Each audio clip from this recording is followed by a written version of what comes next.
విక్రమాదిత్యుడు. సర్వం కోల్పోయి తినటానికి తిండి లేని సమయంలో నన్ను ఆదుకొని ఆశ్రయం కల్పించి భోజనం పెట్టి నిజమైన స్నేహితుడని నిరూపించుకున్నావు. నీ స్నేహధర్మాన్ని కాపాడావు. నీలాంటి స్నేహితుడు ఉండటం నా అదృష్టం.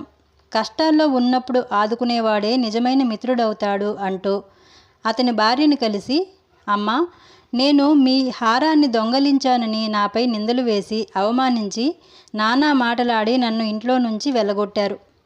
భరించరాని బాధలో ఉండి మీ ఇంటికి ఎవరైనా వస్తే వారిని ఆదరించకపోయినా పర్వాలేదు, కానీ నిందలు వేసి అవమానించడం మహాపాపమవుతుందని ఆమెతో కూడా చెప్పి అక్కడి నుండి తన రాజ్యానికి బయలుదేరి వెళ్ళిపోయాడు విక్రమాదిత్యుడు. విక్రమాదిత్యుడు తన పరివారంతో ఉజ్జయిని నగరానికి రాగానే ఆ నగర ప్రధాన ద్వారం దగ్గర లక్ష్మీదేవి స్వాగతం పలుకుతూ ఎదురు చూస్తూ ఉంది. ప్రధాన ద్వారం దగ్గర లక్ష్మీదేవిని చూడగానే విక్రమాదిత్యుడు రథాన్ని దిగి లక్ష్మీదేవికి వినమ్రపూర్వకంగా నమస్కరించాడు. అప్పుడు లక్ష్మీదేవి ఆశీర్వదిస్తూ, ఈ తల్లిని మన్నించగలవా విక్రమార్క అని అడిగింది. నేను మిమ్మల్ని మన్నించటమేమిటమ్మా, నేనేదైనా తప్పు చేసుంటే నన్ను క్షమించండని లక్ష్మీదేవి పాదాలని పట్టుకున్నాడు విక్రమాదిత్యుడు.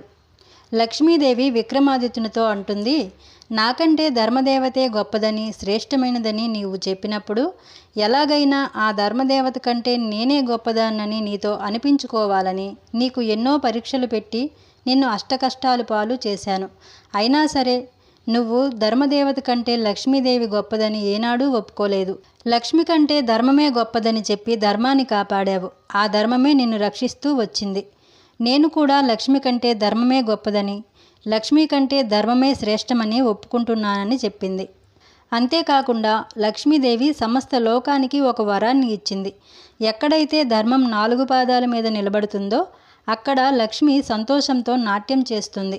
ఎక్కడ ధర్మం కాపాడబడుతుందో అక్కడ లక్ష్మి స్థిర నివాసం ఉంటుంది.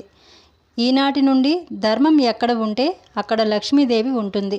ధర్మం లేని చోట లక్ష్మి ఉండదు.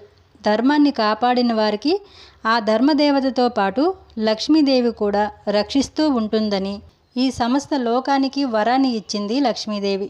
అదేవిధంగా ఈ భూమి ఉన్నంత వరకు నీ పేరు చిరస్మరణీయంగా చిరకాలం ఉంటూ నిన్ను కీర్తించి కొనియాడుతారని విక్రమాదిత్యుని ఆశీర్వదించింది లక్ష్మీదేవి.